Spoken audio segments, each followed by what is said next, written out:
السلام عليكم ورحمة الله وبركاته.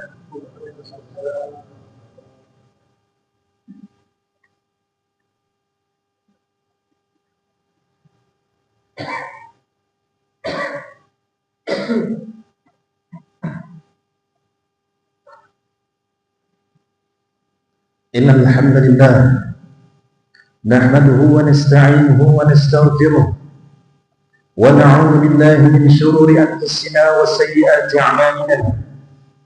من يهده الله فلا مضل له ومن يضلل فلا هادي له. أشهد أن لا إله إلا الله وحده لا شريك له وأشهد أن محمدا عبده ورسوله. يا أيها الذين آمنوا اتقوا الله حق تقاته ولا تموتن إلا وأنتم مسلمون. يا أيها الناس اتقوا ربكم الذي خلقكم من نفس واحدة وخلق منها زوجها وبث منهما رجالا كثيرا ونساء واتقوا الله الذي تساءلون به والأرحام إن الله كان عليكم رقيبا. يا أيها الذين آمنوا اتقوا الله وقولوا قولا سديدا يصلح لكم أعمالكم ويغفر لكم ذنوبكم ومن يطع الله ورسوله فقد فاز فوزا عظيما. أما بعد فإن أصدق الحديث كتاب الله وخير الهدي هدي محمد صلى الله عليه وسلم وشر الأمور محدثاتها فإن كل محدثة بدعة وكل بدعة ضلالة وكل ضلالة في النار. Ma'asyarul muslimin sidang salat Jumat rahimakumullah. Kita memuji Allah tabaraka wa ta'ala atas segala limpahan rahmat dan karunia-Nya, karena hingga detik ini kita masih dapat merasakan nikmat iman, nikmat Islam dan kemudahan di dalam beramal saleh. Kemudian selawat serta salam semoga senantiasa tercurahkan kepada suri tauladan kita Nabi Muhammad sallallahu alaihi wasallam, kepada keluarga beliau, para sahabat beliau dan orang-orang yang istiqamah dalam berpegang teguh dengan tali agama Allah Subhanahu wa taala dan petunjuk Nabi-Nya yang mulia alaihi salatu wassalam. Ma'asyarul muslimin sidang salat Jumat rahimakumullah. Tiada terasa orang-orang di sekeliling kita, baik keluarga kita, karib kerabat kita, bahkan sahabat terbaik kita, mereka telah pergi mendahului kita untuk mempertanggungjawabkan amal perbuatan mereka di hadapan Rabbul Alamin. Pada hari ini mereka meninggalkan dunia yang fana ini untuk melanjutkan perjalanan mereka ke alam berikutnya. Cepat atau lambat kita akan menyusul kepergian mereka, karena sejatinya kematian merupakan ketetapan Allah Subhanahu wa ta'ala yang pasti terjadi. Allah Subhanahu wa ta'ala berfirman, kullu nafsin dha'iqatul maut wa innama tuwaffawna ujurakum yawmal qiyamah faman zuhziha 'anil nar wa udkhilal jannata faqad faz wa mal hayatud dunya illa mata'ul ghurur.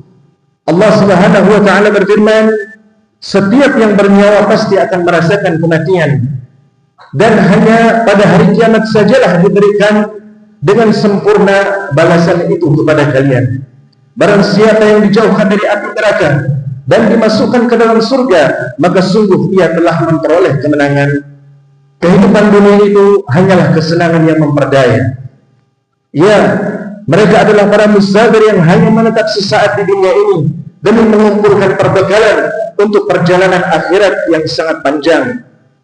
Ali bin Umar radhiyallahu ta'ala anhu taqala, akhadha Rasulullah sallallahu alaihi wasallam bi mankibayya faqala kun fid dunya ka'annaka gharibun aw 'abiru sabil.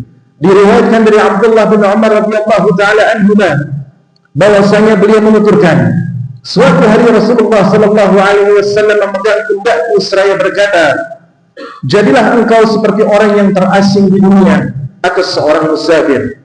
Wa kana Ibnu Umar yaqul, "Idza amsayta fala tantazir as-sabaha wa idza asbahta fala tantazir al-masaa wa khudh min maradika li sihhatika wa min hayatika li mautik."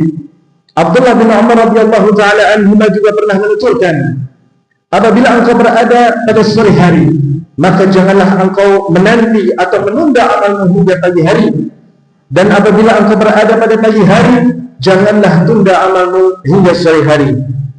Perbanyaklah amal saleh di waktu sehatmu untuk menutupi kurangnya amalmu di waktu sakitmu, dan perbanyaklah amal saleh di masa hidupmu sebagai bekal kematianmu. Ma'asyiral muslimin, sidang salat Jumat rahimakumullah, ketahuilah bahwa kematian adalah sesuatu yang pasti terjadi. Kematian tidak membedakan usia, kasta, jenis kelamin, suku dan lainnya. Tua, muda, lelaki, wanita, semuanya akan merasakan kematian. Tidak ada seorang pun yang mengetahui kapan ajalnya tiba. Padahal datangnya kematian itu tidaklah dapat ditunda dan tidak pula dapat dipercepat. Allah Subhanahu wa taala berfirman di dalam Al-Qur'an Al-Karim, "Wa likulli ummatin ajal, fa idza jaa ajaluhum la yasta'khiruna sa'atan wa la yastaqdimun." Allah Subhanahu wa taala berfirman, dan setiap umat memiliki ajal. Apabila ajalnya tiba, mereka tidak dapat sedikit pun untuk menundanya dan tidak sedikit pun untuk mempercepatnya. Oleh karena itu, beruntunglah orang-orang yang diwafatkan oleh Allah Subhanahu wa taala dalam keadaan husnul khatimah di akhir hayat mereka. Beruntunglah orang-orang yang diwafatkan oleh Allah Subhanahu wa taala dalam keadaan mentauhidkan Allah, mengesahkan Allah tabaraka wa taala, sedangkan ia tidak menyekutukan Allah dengan sesuatu apapun. Mereka lah orang-orang yang wafat dalam keadaan husnul khatimah, dan mereka akan mendapatkan sebaik-baik balasan berupa surga dari Allah Subhanahu wa taala. Diriwayatkan dari Utsman bin Affan radhiyallahu taala anhu bahwa Rasulullah sallallahu alaihi wasallam bersabda, "Man mata wa huwa ya'lamu annahu la ilaha illallah dakhala al-jannata." Barang siapa yang mati dalam keadaan ia mengetahui bahwasanya tidak ada sesembahan yang berhak disembah dengan benar kecuali Allah Subhanahu wa taala, maka ia akan masuk ke dalam surga. Dalam hadis lainnya, Rasulullah sallallahu alaihi wasallam bersabda, "Man laqiyallaha la yusyriku bihi syai'a dakhala al-jannata, wa man laqiyahu yusyriku bihi syai'a dakhala an-nar." Barang siapa yang tidak berbuat kesyirikan ketika ia berjumpa dengan Allah Subhanahu wa taala, maka niscaya Allah akan memasukkannya ke dalam surga. Dan barang siapa yang saat berjumpa dengan Allah Subhanahu wa taala dalam keadaan menyekutukan Allah dengan selainnya, maka niscaya ia akan masuk ke dalam neraka. Ma'asyiral muslimin, sidang salat Jumat rahimakumullah.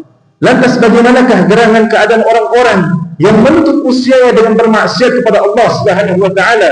Bahkan ia menutup usianya dalam keadaan menyekutukan Allah, padahal Allah Subhanahu wa taala mengampuni segala macam dosa bagi siapa yang dia kehendaki kecuali dosa syirik. Allah Subhanahu wa taala berfirman, "Innallaha la yaghfiru an yushraka bihi wa yaghfiru ma duna dzalika liman yasha wa man yusyrik billahi faqad iftara itsman 'azima." Allah Subhanahu wa taala berfirman, sesungguhnya Allah tidak akan mengampuni dosa syirik, akan tetapi Allah mengampuni dosa selain syirik bagi siapa yang dia kehendaki. Barang siapa yang mempersekutukan Allah, maka ia telah melakukan dosa yang sangat besar.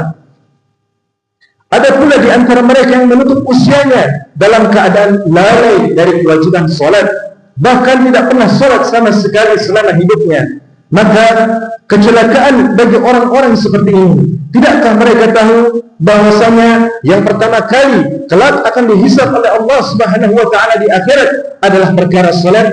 Bukankah Rasulullah sallallahu alaihi wasallam bersabda, "Inna awwala ma yuhasabu bihi al-'abdu yawm al-qiyamati min 'amalihi salatuhu."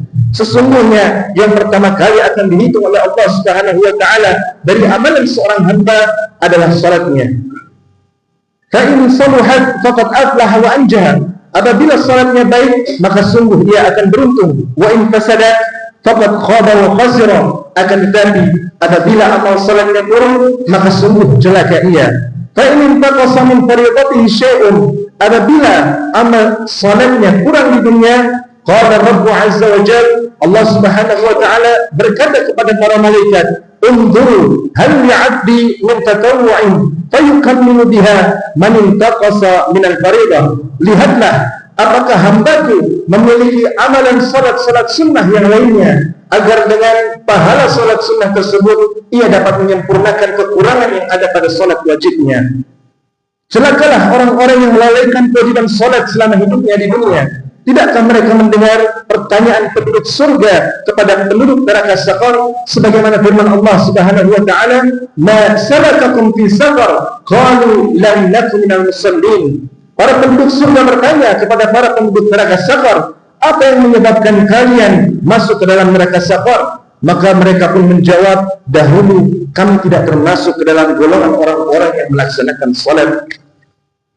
Sungguh sangat merugi orang-orang yang hanya sekali mendatangi masjid semasa di dunia, yaitu ketika ia dibawa ke dalamnya bukan untuk menunaikan salat, akan tetapi melainkan agar jenazahnya disolatkan oleh kaum mukminin. Aqulu qouli hadza astaghfirullah li wa lakum wa lisa'iril muslimina min kulli dhanb fastaghfiruhu innahu huwal ghafurur rahim.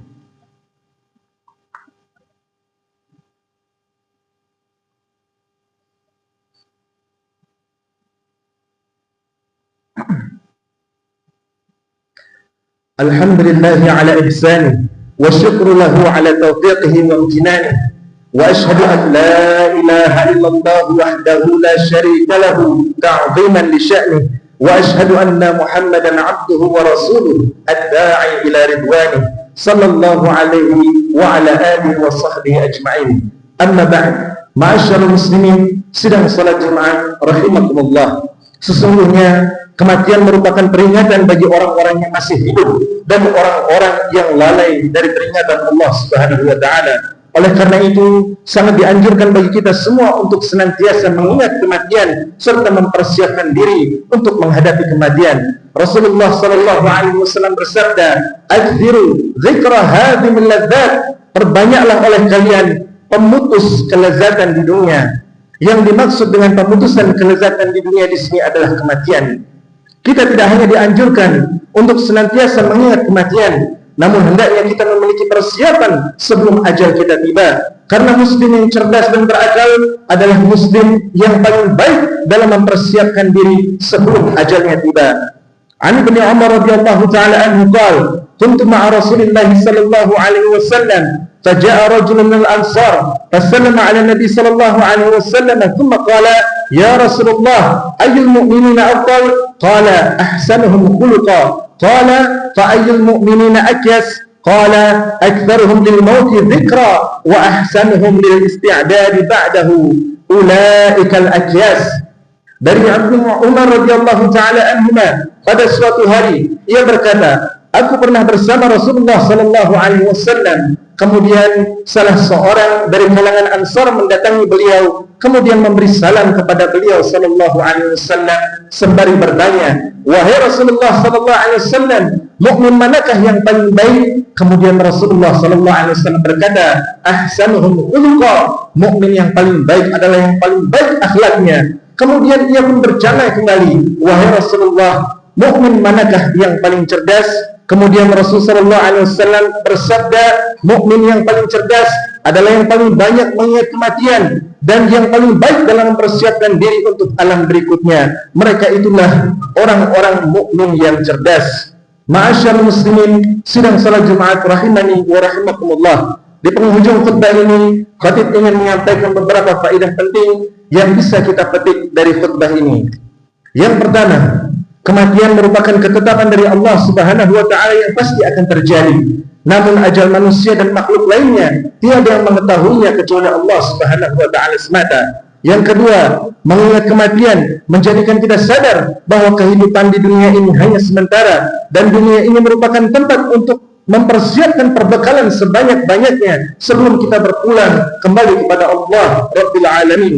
Yang ketiga, muslim yang cerdas adalah muslim yang senantiasa mengoptimalkan hidupnya di dunia untuk banyak beramal saleh dan menjauhi perbuatan maksiat. Dan semua itu tidak akan tercapai dengan optimal melainkan dengan mempelajari agama Islam. Karena orang yang berilmu, orang yang paling berilmu adalah orang-orang yang paling takut kepada Allah Subhanahu wa taala, sehingga ia akan berupaya keras untuk menjauhi perbuatan maksiat. Yang keempat, kesempatan hidup di dunia ini hanyalah sekali saja. Oleh karena itu, janganlah kita menyia-nyiakan kehidupan kita selama di dunia ini. Di akhirat kelak, banyak manusia yang berangan-angan untuk kembali ke dunia supaya mereka dapat mentauhidkan Allah, supaya mereka dapat mengesahkan Allah, supaya mereka dapat beribadah kepada Allah Subhanahu wa taala.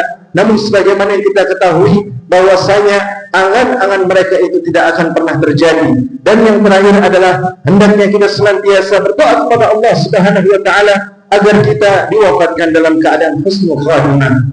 Ma'asyiral muslimin, sidang salat Jumat rahimakumullah. Demikianlah khutbah Jumat yang dapat saya sampaikan. Semoga Allah Subhanahu wa taala senantiasa memberikan taufiknya dan kemudahan bagi kita sekalian untuk beramal saleh, dan semoga Allah Subhanahu wa taala mewafatkan kita sekalian dalam keadaan husnul khatimah.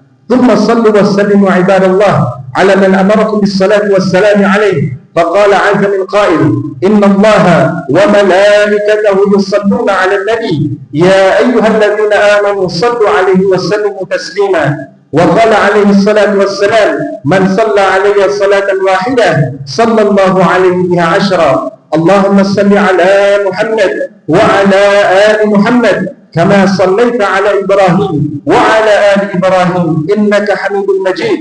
وبارك على محمد وعلى آل محمد كما باركت على إبراهيم وعلى آل إبراهيم إنك حميد مجيد. وارض اللهم عن الخلفاء الأربعة أبي بكر وعمر وعثمان وعلي وعن سائر الصحابة أجمعين وعنا معهم بمنك وجودك وكرمك يا أكرم الأكرمين. اللهم أعز الإسلام والمسلمين وأذل الشرك والمشركين ودمر اللهم أعداءك أعداء الدين واجعل هذا البلد آمنا مطمئنا وسائر بلاد المسلمين. اللهم وفق ولي أمرنا وجميع ولاة أمور المسلمين لما تحب وترضاه، وخذ بنواصيهم بالبر والتقوى واجعل عملهم برضاك، وأيدهم ببطانة صالحة ناصحة أمينة تعينهم على خير يا رب العالمين. اللهم انصر إخواننا المسلمين المستضعفين في فلسطين وفي كل مكان. اللهم كن لهم مؤيدا وناصرا. اللهم انصرهم على القوم الظالمين. ربنا ظلمنا أنفسنا وإن لم تغفر لنا وترحمنا لنكونن من الخاسرين. ربنا لا تزغ قلوبنا بعد إذ هديتنا وهب لنا من لدنك رحمة إنك أنت الوهاب. ربنا آتنا في الدنيا حسنة وفي الآخرة حسنة وقنا عذاب النار. عباد الله، إن الله يأمر بالعدل والإحسان وإيتاء ذي القربى وينهى عن الفحشاء والمنكر والبغي يعظكم لعلكم تذكرون. فاذكروا الله يذكركم واشكروه على نعمه يزدكم ولذكر الله أكبر والله يعلم ما تصنعون. وأقيموا الصلاة. الله أكبر الله أكبر.